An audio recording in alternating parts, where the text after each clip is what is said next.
আমাদের সাথে আছে নতুন আপা এফডিসিতে আজকে ইলেকশন হলো। আপনি তো মিশা জায়েদ পরিষদের সাপোর্টার। কোনটা আমি নিজেও জানি না। আপনার নায়ক তো ইলিয়াস কাঞ্চন। হ্যাঁ, কিন্তু আমরা দেখছি ইলিয়াস কাঞ্চনের নায়করা ইলিয়াস কাঞ্চনের নায়িকারা ইলিয়াস কাঞ্চনের পাশে নেই রোজিনা আপা, নেই অঞ্জনা আপা। না, নায়ক থাকলেই যে পাশে থাকতে হবে এটা তো কোনো মানে নেই, তাই না? ছবিতে কাজ করেছি তখন একটা ব্যাপার ছিল, আর এই ব্যাপারটা একটু অন্য ব্যাপার। এই ব্যাপারটাই ভিলেনের পাশে থাকাটাই ব্যাপার। না, ভিলেন নায়ক কার পাশে থাকবো না। আমরা চাই যারাই থাকবে তারা আবার যেন সুন্দর কিছু, আগের যা হয়েছে সেগুলো ভুলে গিয়ে সুন্দর কিছু। আপা, এই যে দুইটি প্যানেলেই বড় বড় শিল্পীরা আছে, কিন্তু আবার বিভক্তিটা এইভাবে বলছে যে ওই প্যানেল এই অন্যায় করেছে, সেই অন্যায় করেছে, অনেক অন্যায়ের কথা বলে।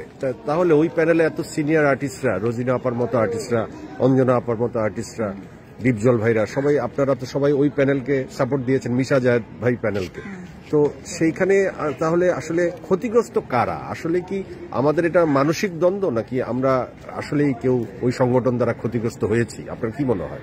আমি আসলে দেখো, কোনো প্যানেলে কিন্তু আমি থাকি না। আমি একবারই দাঁড়িয়েছিলাম, সেটা ফিল্ম ক্লাবের সহসভাপতি হিসেবে, এবং হাইয়েস্ট ভোটে পাস করেছিলাম, দাঁড়িয়েছিল। আর এখানে আমি সাপোর্ট করেছি মিশা জাহেদ যখন প্রথম দাঁড়িয়েছিল 2017-তে, তখন আমি বাইরে ছিলাম, আমেরিকা ছিলাম। ওরা আমাকে ফোন টোন করে নিয়ে এসছে যে আপু আপনার থাকতে হবে, আপনি না থাকলে হবে না। তো আমি তখন, তারা নতুন, মিশা জাহেদ নতুন ছিল, আমরা তো আশা রাখতেই পারি যে তারা ভালো কিছু করবে, এবং তাদের হয়ে আমি কাজ করেছি।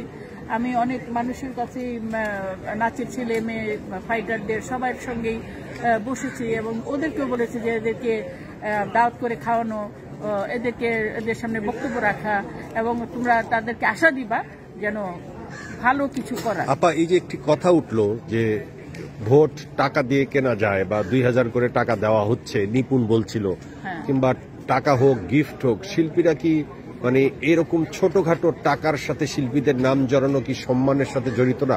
যদি টাকার বিনিময়ে ভোট আদান প্রদান হয়। এটা তুমি ঠিকই বলেছো, কারণ আমি এই পর্যন্ত আমি জানি যে আমি এসে ভোটটা দিয়ে আমি সবার সঙ্গে একটু দুষ্টুমি করে আমি চলে যাই।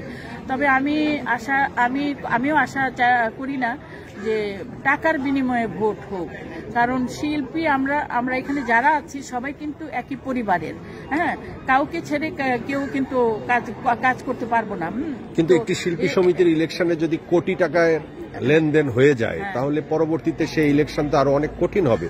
একটা জাতীয় ইলেকশনেও তো এত টাকা খরচ হয় না, শিল্পী সমিতিতে এত খরচ হবে কেন? আমাদের শিল্পীদের মধ্যে একতা থাকে, ভালোবাসা থাকে, তারা যদি এই শিল্পকে ভালোবেসে থাকে, এফডিসি কে ভালোবেসে থাকে, তারা, আমার মনে হয় না যে তারা টাকার দিকে তাকাবে, তারা ভালো জিনিসটার দিকেই তাকাবে, যেটা করলে ভালো হবে, এই ইন্ডাস্ট্রির জন্য সুফল বয়ে আনবে, সেটাই করবে।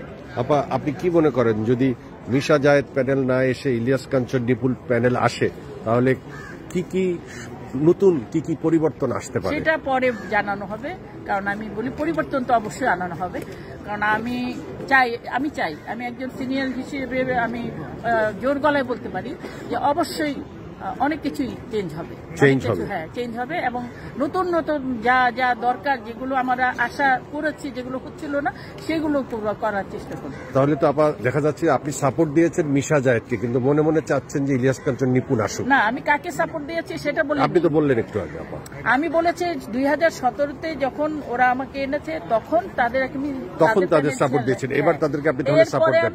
সাপোর্ট তাদের এখানে আসেই না, সাপোর্টটা ঠিক না। সো আপনি নিরপেক্ষভাবে চিন্তা করে ভোট দিয়েছেন আপনারা, এবং আপনি ভাবছেন যে নতুন কেউ আসলে নতুন কিছু হবে, যে নতুন আসুক, বা যারা আছে তারাও যদি আসে, তাদের কাছেও আমার অনুরোধ থাকবে এবার যে এখন থেকে যেন এই 2022 থেকে যেন তারা উন্নয়নের দিকে এবং আরো ভালো কিছু করার চেষ্টা করে, তারা যেন আরো ভালো হোক, এবং এই এফডিসি যেন মানে একটা চরমের জায়গায় যেতে পারে। এফডিসি আপনার পুরানো কর্মস্থল, এফডিসিতে আপনার হাজারো স্মৃতি, কত ছবি আপনি করেছেন। কেমন লাগে এফডিসির পথে হাঁটতে?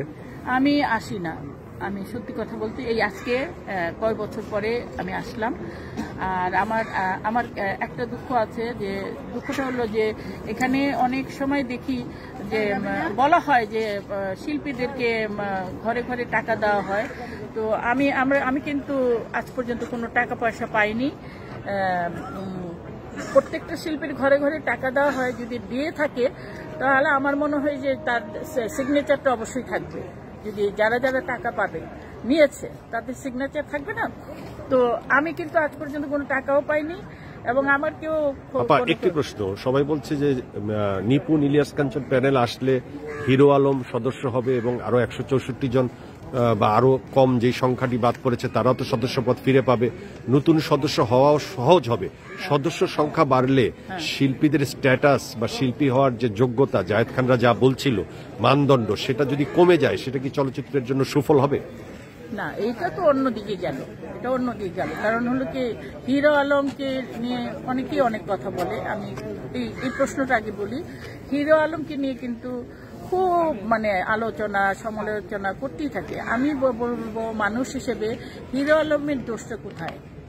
হিরো আলম যদি নিজের পায়ে দাঁড়াতে পারে, সে যদি তার টাকা দিয়ে না তার শ্রম দিয়ে যদি একটা ছেলে নিজের স্থান গড়ে নিতে পারে, এখানে তো আমাদের সবাই খুশি হওয়ার কথা এবং ওই ছেলেটাকে উৎসাহ দেওয়ার কথা।